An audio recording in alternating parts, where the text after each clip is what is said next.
Procrastination. Ugh, we all do it, and let's be real, we all hate that we do it. But what if I told you it's not some deep character flaw? What if it's actually a fascinating and totally fixable puzzle happening inside your brain? Well, today we're going to unpack the science of why you put things off and give you some killer brain hacks to finally get stuff done. You know this feeling, right? You've got that huge, important deadline breathing down your neck, but all of a sudden, you find yourself alphabetizing your spice rack. This isn't just you. It actually has a name: procrastivity. It's that sneaky act of doing a useful task just to avoid doing an even more important one. You feel busy, which is great, but it's really just your brain's clever way of dodging the main event. So let's get one thing straight right now. This is not about being lazy. It's not about having bad time management skills. At its core, psychologists see procrastination as a kind of breakdown in self-regulation. It's that super frustrating gap between what you know you should do and what you actually end up doing. We're about to dive deep into what's happening in that gap. And look, we've got to be clear. This isn't just planning or prioritizing. True procrastination has two key ingredients. First, you are voluntarily choosing to put something off. And second, you know deep down that this delay is probably going to make things worse for you later.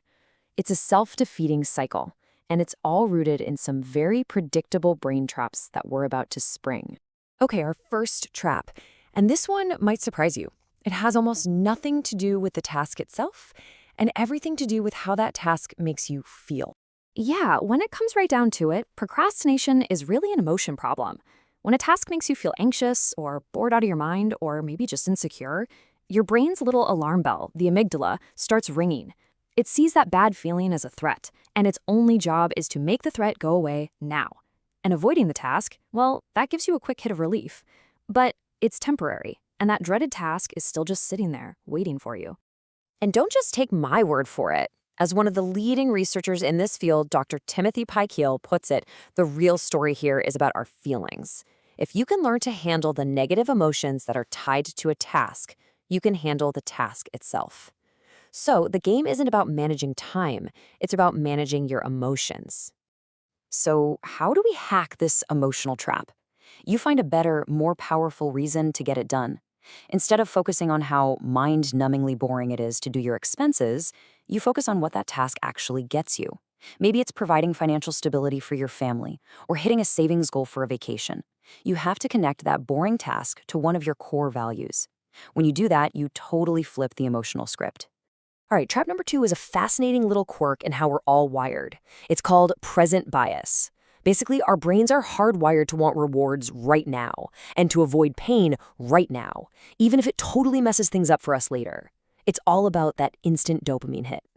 Think of it like this. There's a battle going on inside you between your present self and your future self. Your present self wants that sweet, sweet dopamine from watching one more YouTube video. It wants to feel good now. So it just kicks the can down the road, leaving your poor future self to deal with all the stress, the panic, and the consequences. It's like your future self is just stuck with the bill every single time. You've probably heard of this one, right? The famous Stanford marshmallow test. It shows this perfectly. Kids get a choice, 1 marshmallow now, or if you can just wait 15 minutes, you get 2. A lot of kids just couldn't wait.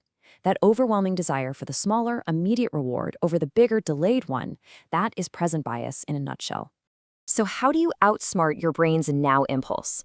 You use a brilliant strategy called pre-commitment. This is where you make a decision in the present that basically forces your future self to do the right thing. So set a hard deadline and tell a friend about it. Suddenly you're accountable. Or block out deep work time in your calendar and treat it like a doctor's appointment you absolutely cannot miss. You're building a little fortress to protect your future from your present self's bad habits. Okay, our third trap isn't about feelings or time. It's about your brain's processing power. We're talking about its executive functions. Think of your brain's prefrontal cortex as the CEO of you Incorporated. It's supposed to handle all the big picture stuff, planning, organizing, making decisions. But when that CEO sees a massive vague project on its desk, like launch a new business or write a novel, it can just freeze. It's totally overloaded. Your brain doesn't even know where to begin, so it does the easiest thing, nothing at all. It's basically cognitive paralysis. And if you think this is just a minor thing, get this. A staggering 95% of adults with ADHD, a condition that directly impacts the brain's executive functions, report having chronic problems with procrastination. This just shows you how real and how deep this cognitive trap can be. The hack here is so simple, it's almost genius. Just break it down. Instead of a huge task like clean the entire house, your new task is just put one dish in the dishwasher. That's it. That's the whole goal. When you complete these tiny micro tasks, you get a little jolt of accomplishment. It builds momentum, making that next tiny step feel not just possible, but actually easy. So far, we've been talking about how to fight procrastination, how to beat it, but for this last section, let's play with a kind of radical idea.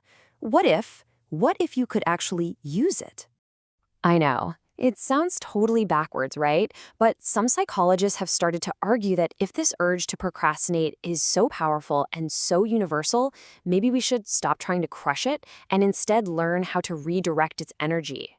This whole idea is called structured procrastination. It's a brilliant little bit of mental jujitsu based on one key insight. Procrastinators almost never do nothing. They just do other, less important things to avoid the one big scary thing on their to-do list. So here's how you do it. At the very top of your to-do list, you write down the most massive, intimidating, horrible task you can think of, something you desperately want to avoid. Then, right below it, you list a bunch of other important but way less scary tasks. Your natural urge to avoid that monster task at the top will actually become the fuel that drives you to knock out everything else on the list. And this is the magic of it.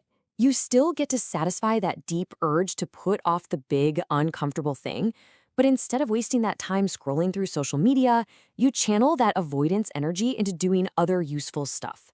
You basically trick yourself into having an incredibly productive day. It's a total win-win.